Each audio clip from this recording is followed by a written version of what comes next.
लेकिन फवाद चौधरी की press conference के चंद ही लम्हों में नैब का वो मुल्जिम जिसको नेशनल क्राइम एजेंसी इंग्लैंड से क्लीन चिट मिली है, लेकिन अब हुकूमत के कुछ वज़रा ये कह रहे हैं, जैसे फ़ारूक नसीम ने कहा है कि उनसे मुशावरत होगी, अपोजिशन लीडर शहबाज शरीफ से मुशावरत होगी, और मुशावरत ना करने की खबर को मुशीर कानून बाबर अवान ने प्रोपेगेंडा करार दिया। हालांकि मुशावरत ना करने की खबर कोई और नहीं, उनके अपने साथी वज़ीर फवाद चौधरी मीडिया से बात करते हुए ये खबर फैला रहे थे। बहरहाल वफाकी वज़ीर कानून फ़ारूक नसीम ने भी नए सदारती ऑर्डिनेंस के मंदरजात के बारे में बताते हुए वाज़ेह किया है कि कायदे हिज़्ब इख्तलाफ के साथ मुशावरत की शिक बरकरार रहेगी।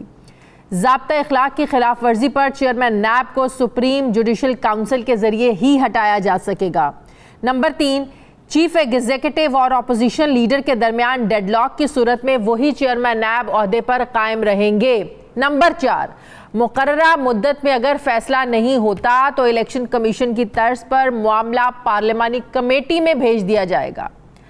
अब सदारती ऑर्डिनेंस के जरिए तरामीम भी आएंगी और शहबाज शरीफ से मुशावरत भी होगी, और अगर अपोजिशन और मुशावरत में अपोजिशन लीडर ना माने तो ये उन्हें नाकाबिले कबूल यही चेयरमैन बर्दाश्त करना होंगे। फिर इसे कहते हैं चित भी मेरी पट भी मेरी। इसी पर बात करने के लिए मुझे ज्वाइन कर रहे हैं पाकिस्तान पीपल्स पार्टी के सीनियर रहनुमा माहिर कानून बैरिस्टर चौधरी एतजाज़ एहसन साहब। अस्सलाम वालेकुम, बहुत बहुत शुक्रिया चौधरी साहब आपका। चौधरी साहब, बहरहाल हुकूमत ने सदारती ऑर्डिनेंस का मुजव्वज़ा जो मुसविदा है वो तैयार कर लिया है, कल पेश किया जाएगा, प्राइम मिनिस्टर उस पर दस्तखत करेंगे, फिर सदर पाकिस्तान को भेजा जाएगा। लेकिन कुछ कन्फ्यूजन है सर, वो ये कि कुछ वज़रा कह रहे हैं, जैसे फवाद चौधरी कह रहे हैं अभी शहबाज शरीफ से मुशावरत कैसे हो सकती है। अब चोर से पूछा जाए कि तुम्हारा तफ्तीशी कौन लगे, ये बात बिल्कुल गलत है। फ़ारूक नसीम कहते हैं कि नहीं, इसमें ये बात शामिल है इस मुसविदे में कि अपोजिशन लीडर से मुशावरत होगी। तो सर ये क्या कन्फ्यूजन है? हुकूमत कन्फ्यूजन फैला रही है, कन्फ्यूज कर रही है, ये हो क्या रहा है? इसमें दरअसल एक और कानून के तहत जो असूल वज़ा किए गए थे उसको एक दूसरे कानून के पर नाफिज करने की या लगाने की मेरे ख्याल में कोशिश की जा रही है। एक कानून ये है, ये कंसल्टेशन का लफ्ज़ है। हाँ। कि वो था जो पहले ये होता था आइन में कि हाई कोर्ट का जज या सुप्रीम कोर्ट का जज वो अपॉइंट सदर उसको मुकर्रर करेंगे in consultation with the chief justice. In consultation with the chief justice सदर मुकर्रर करेंगे। सही। तो अमूमन चलता रिवाज ये था कि सदर ने फ़ोन उठाया, चीफ जस्टिस साहब से कहा कि ये एतजाज़ एहसन अच्छा वकील है, मेरे ख्याल में इसको हाई कोर्ट का जज बना लेना चाहिए, आपकी क्या राय है? वो चीफ जस्टिस साहब ने राय दी कि मेरी राय ये है कि वैसे अभी कमज़ोर है, अभी उम्र इसकी काफ़ी पड़ी है, तो इसको बाद में 2 साल बाद बना लेंगे। प्रेसिडेंट साहब ने फ़ोन नीचे रखा और दस्तखत कर दिए नोटिफिकेशन के, एतजाज़ एहसन जज बन गया है। और इसमें एक जुमला लिख दिया, I have consulted the chief justice. ये एक ज़माने में बड़ी रवायती तरीका था। सही। फिर जजेस ने 1996 में एक फ़ैसला दिया कि इंडियन सुप्रीम कोर्ट के फ़ैसले पर ज़्यादातर मुनसर था कि सुप्रीम को ये जजेस की अपॉइंटमेंट में कंसल्टेशन का जो लफ्ज़ है ये वैसे तो राय लेने के तक महदूद है, बट इस कॉन्टेक्स्ट में इस मसले में और इस निस्बत से ये कंसल्टेशन का लफ्ज़ जो है ये बाइंडिंग है, यानी advice of the chief justice is binding on the president. वो अगर किसी को रद्द दे तो वो प्रेसिडेंट उसको ये नहीं कह सकता कंसल्ट कर लिया चीफ जस्टिस को, चीफ जस्टिस की बात हावी होगी। सही। अब ये कंसल्टेशन के लफ्ज़ को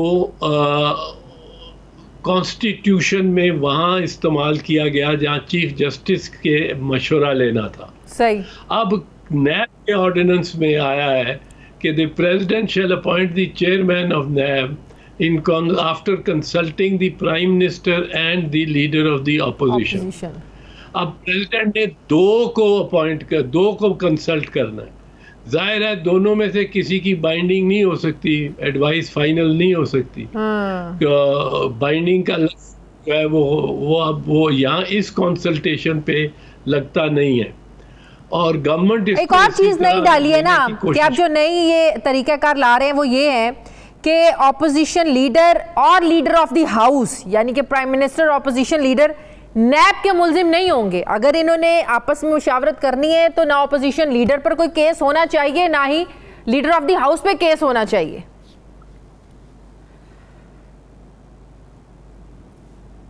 नहीं, फिर तो कोई भी नहीं होगा ना। मुशावरत तो जैसे बाबर अवान साहब और लॉ मिनिस्टर कह रहे हैं, मुशावरत तो ये करेंगे, ये इन्होंने मेरा ख्याल है सोच लिया है। और वो जो राय थी फवाद चौधरी की, फवाद चौधरी वाली, वो रद्द हो चुकी है कि चूंकि उसके खिलाफ अपोजिशन लीडर के खिलाफ केसेस हैं तो इसलिए उसको नहीं, उसको उसे मुशावरत नहीं करनी। मुशावरत तो उसी से करनी है, वो अच्छा है बुरा है, वो उसके खिलाफ केस हुआ हुआ है, केस का उसके खिलाफ। अगर इससे हटके मैं पूछूं चॉइस साहब, ये कॉन्फ्लिक्ट ऑफ इंटरेस्ट में आता है ये मामला? क्या जी? ये कॉन्फ्लिक्ट ऑफ इंटरेस्ट में आता है मामला जो फवाद चौधरी ने सवाल उठाया है कि चोर से कैसे पूछेंगे तफ्तीशी कौन सा लगाएं? ये तो फवाद चौधरी तो बहुत ही इंतहाई बात कर रहे हैं ना। लीडर ऑफ द ऑपोजिशन है, लीडर ऑफ द ऑपोजिशन का जिक्र है कानून में कि लीडर ऑफ द ऑपोजिशन से मशवरा करेगा। वो कहते हैं अपना आप लीडर बदलें, ऑपोजिशन को कह रहे हैं।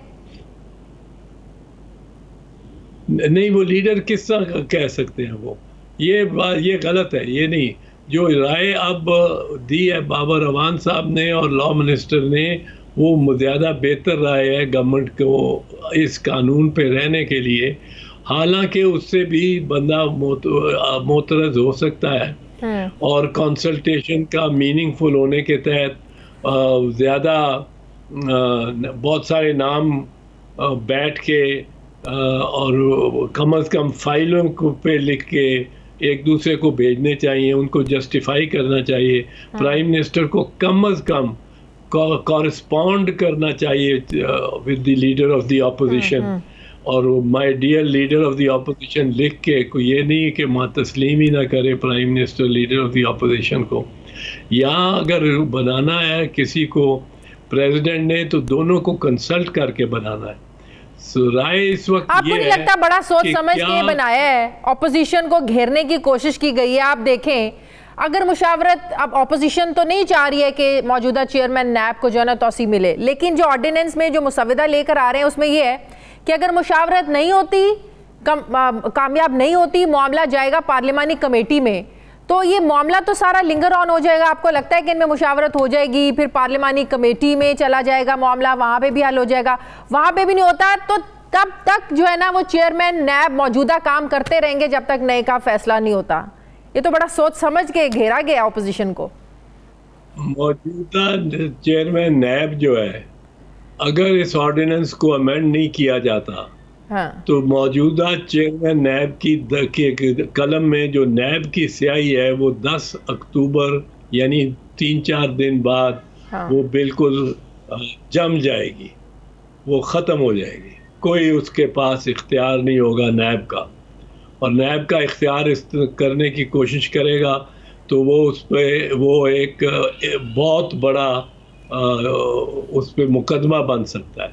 लेकिन ये कोशिश करेंगे कि एक ऑर्डिनेंस पास कर दें उसकी एक्सटेंशन का, और या एक्सटेंशन का या रीअपॉइंटमेंट का, या वो एक्सटेंशन की क्लॉज हटा दें। उसके तहत वो भी ज़्यादा से ज़्यादा 4 महीने चल सकता है। 4 महीने में मेरे ख्याल में, बहरहाल जो मैं पहले भी कह चुका हूँ, ये मामला सुप्रीम कोर्ट में जाएगा, ऑपोजिशन चली जाएगी सुप्रीम कोर्ट में। अगर जावेद इकबाल क्या इरादा रखती है इस बारे में? दस्तखत भी करने, पीपल्स पार्टी क्या इरादा रखती है? पीपल्स पार्टी भी इसको चैलेंज करने का इरादा रखती है, हर तरह हर कानूनी अंदाज से इसकी मुखालफत करने का इरादा रखती है। और लेकिन मेरे ख्याल में ये बिल आखिर सुप्रीम कोर्ट में ही जाएगा और सुप्रीम कोर्ट इसका कोई हल निकालेगा।